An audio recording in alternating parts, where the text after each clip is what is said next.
आज का मार्केट बहुत ही ज़्यादा कह सकते हैं एक तरीके से स्टेबल ही हो गया, क्योंकि निफ्टी 50 का भी बिल्कुल ज़ीरो, ना पॉजिटिव ना निगेटिव, एकदम फ्लैट था।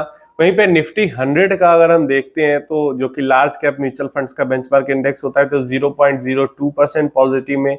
निफ्टी का जो फ्लेक्सी कैप निफ्टी 500 जो है वो 0.04% पॉजिटिव में। निफ्टी मिड कैप 150 जो कि मिड कैप म्यूचुअल फंड्स का benchmark index 0.03% positive. Nifty small cap 250 जो कि स्मॉल कैप फंड्स का बेंचमार्क इंडेक्स है वो 0.17% पॉजिटिव। तो जो स्मॉल कैप है इंडेक्स वो थोड़ा सा ऊपर चढ़ा है, और माइक्रो कैप जो इंडेक्स है वो 0.75% पॉजिटिव, तो 0.25% ऊपर चढ़ा है। तो असल में आज तेजी सिर्फ माइक्रो कैप इंडेक्स के अंदर में देखने को मिली है। लार्ज एंड मिड कैप या फिर मल्टी कैप देखते हैं तो वो भी 0.10, मतलब सारे इंडेक्स, एक बस स्मॉल कैप को छोड़ दें और माइक्रो कैप को छोड़ दें तो सारे इंडेक्स जो है 0.10% के अंडर में ही थे। और स्मॉल कैप भी उतना ही कह सकते हो, थोड़ा सा ही तो ऊपर था, बस माइक्रो कैप के अंदर कुछ तेजी हुई है। तो ऐसा हो सकता है कि बहुत सारे फंड्स कल आपने सिर्फ स्मॉल कैप के अंदर भी इन्वेस्ट किया हो तो भी आपको हो सकता है निगेटिव में या फ्लैट भी रह सकते हैं, स्मॉल कैप इंडेक्स जितना रिटर्न नहीं देंगे। क्यों नहीं देंगे? क्योंकि ये एक क्वेश्चन भी आया था कि कल के डेट को लेकर ये स्मॉल कैप इंडेक्स तो 1.33% चढ़ा, लेकिन हमारे फंड्स इतने क्यों नहीं चढ़े हैं। तो देखिए, ऐसा इसलिए होता है कि जब स्मॉल कैप इंडेक्स है वो सिर्फ इंडेक्स है 250 स्टॉक्स का, लेकिन जो एक्टिव स्मॉल कैप फंड है उसके अंदर स्मॉल कैप के अलावा मिड कैप के अंदर भी कुछ एक्सपोजर है, उसके अलावा लार्ज कैप के अंदर भी कुछ एक्सपोजर है, उसके अलावा कैश में भी 5-10% होल्डिंग है। लेटेस्ट कई सारे स्मॉल कैप फंड्स है जिन्होंने अपनी कैश होल्डिंग बढ़ा रखी है, अगले वीडियो में उसके अंदर उसके ऊपर बात करेंगे। तो इस कारण से अगर स्मॉल कैप इंडेक्स जितना चढ़ा है, लार्ज कैप मिड कैप भी उतना ही चढ़े या उससे ज्यादा चढ़े, तो अच्छा जंप स्मॉल कैप इंडेक्स से जितना या उससे अच्छा जंप मिल जाता है। और अगर स्मॉल कैप बहुत तेज चढ़ा है और लार्ज कैप निगेटिव में रह जाए, मिड कैप निगेटिव में रह जाए, तो इंडेक्स से थोड़ा कम रिटर्न मिलता है, ये नॉर्मल है। और देखो, एक्टिव फंड में हम इन्वेस्ट ही तो इसीलिए करते हैं ताकि स्मॉल कैप के अंदर में एक दिमाग फंड मैनेजर का हो और उसके अकॉर्डिंग वो इन्वेस्टमेंट करे।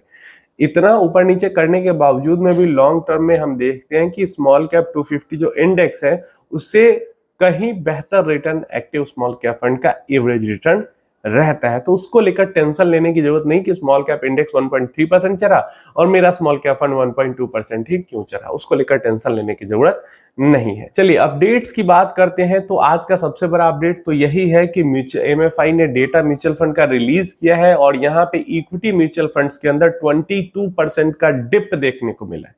क्या है पूरी बात, पूरा अपडेट, चलिए वीडियो में आगे समझते हैं। Inflows into equity mutual funds declined by 22% to ₹1903। 19,000 crore पे इक्विटी म्यूचुअल फंड का इनफ्लो आ गया है मई के महीने में, जो अप्रैल के महीने में 24,269 करोड़ था, 24,269 करोड़।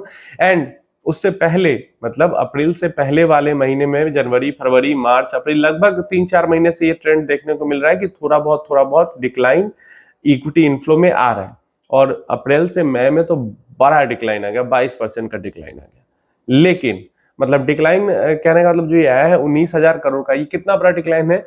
तो पिछले 13 महीने अप्रैल 2024 के बाद से सबसे लोएस्ट इनफ्लो मई के महीने में इक्विटी के अंदर गई है।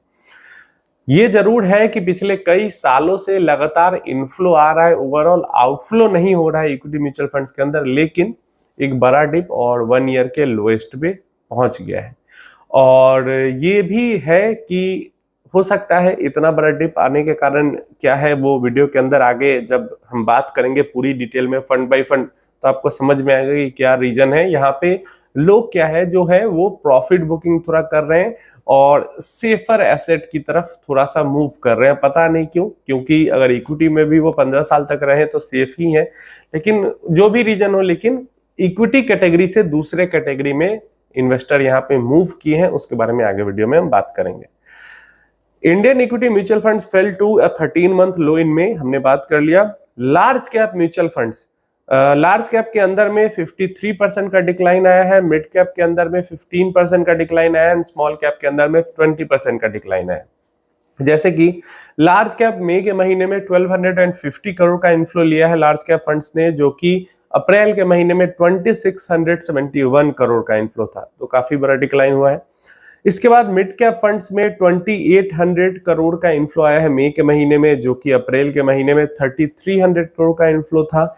एंड स्मॉल कैप फंड्स के अंदर में 3200 का इनफ्लो आया है अभी, जो कि अप्रैल के महीने में ऑलमोस्ट 4000 करोड़ का इनफ्लो था। सेकेंड बेस्ट कैटेगरी अभी भी स्मॉल कैप फंड्स ही है। फर्स्ट बेस्ट कैटेगरी जिसके अंदर सबसे ज्यादा इनफ्लो मई के मंथ में गया है वो है फ्लेक्सी कैप फंड्स की कैटेगरी, जो कि 3800 करोड़ मतलब 3841 करोड़ के आसपास गया है। तो फ्लेक्सी कैप के अंदर अभी भी लोग पैसा डाल रहे हैं, और लार्ज कैप से बेहतर फ्लेक्सी कैप के अंदर डालना है, ये हमने कई वीडियोस में बात किया हुआ है। लार्ज कैप में तो मतलब क्यों ही डालते हैं, लार्ज कैप से अच्छा फ्लेक्सी कैप में डालो। फ्लेक्सी कैप में थोड़ी सी फ्लेक्सिबिलिटी भी रहती है और लार्ज कैप बैसनेस भी रहती है। तो अगर लार्ज कैप में घटे इनफ्लो और फ्लेक्सी कैप में बढ़े तो मैं तो खुश होऊंगा, लेकिन मिड कैप स्मॉल कैप में घटने से मैं खुश नहीं होऊंगा। अब यहाँ पे 3 कैटेगरी है जहां पे आउटफ्लो हुआ है, जहां पे मतलब पैसा डाला और निकालने में निकाला हुआ पैसा ज्यादा है। देखो आउटफ्लो इनफ्लो सब में होता है, लेकिन नेट आउटफ्लो इनफ्लो के बाद क्या ज्यादा है, इनफ्लो या आउटफ्लो, उसकी बात होती है। इन 3 कैटेगरी में आउटफ्लो जाता है। जैसे ELSS फंड्स की कैटेगरी, यहाँ पे 678 करोड़ का आउटफ्लो हो गया, पैसे निकल गए हैं। वैल्यू एंड कॉन्ट्रा दोनों को एक साथ ही कैटर किया जाता है, तो वैल्यू कॉन्ट्रा फंड के अंदर से 92 करोड़ रुपीस का आउटफ्लो हुआ है, एंड डिविडेंड यील्ड फंड्स के अंदर से 20 करोड़ का आउटफ्लो हुआ है।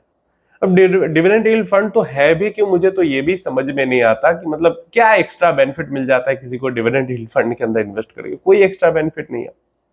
अब देखो पैसा मूव कहां पे हुआ है जिस कारण से इक्विटी फंड्स में इतना डिप आया है। Hybrid funds saw a 46% month-on-month jump in inflows, receiving rupees 20,765 crore in May compared to 14,246 crore in April। 14,000 crore का अप्रैल में इनफ्लो गया था हाइब्रिड फंड्स के अंदर में, मई के महीने में 20-21,000 करोड़ के आसपास का इनफ्लो चला गया। तो पहला तो हमें यह दिख रहा है कि हाइब्रिड फंड्स के अंदर में पैसा गया है, मूव हुआ है। दूसरा, arbitrage funds recorded the highest inflow at rupees 15,700 crore, registering a 33% rise from 11,790 crore in April. तो 11,000 करोड़ से 15,000 करोड़ जंप कर गया इनफ्लो मई के महीने में आर्बिट्राज फंड्स का। इसके अलावा मल्टी एसेट एलोकेशन फंड की बात करते हैं तो वहां पे भी 39% का जंप हुआ है, 2100 करोड़ अप्रैल से 29-26 लगभग 3,000 करोड़ के आसपास का इनफ्लो गया है मई के महीने में। इसके बाद balanced hybrid aggressive hybrid fund, conservative hybrid fund saw the lowest inflow of 341 crore and 89 crore. तो कंजर्वेटिव हाइब्रिड फंड्स के अंदर में कम इनफ्लो गया है।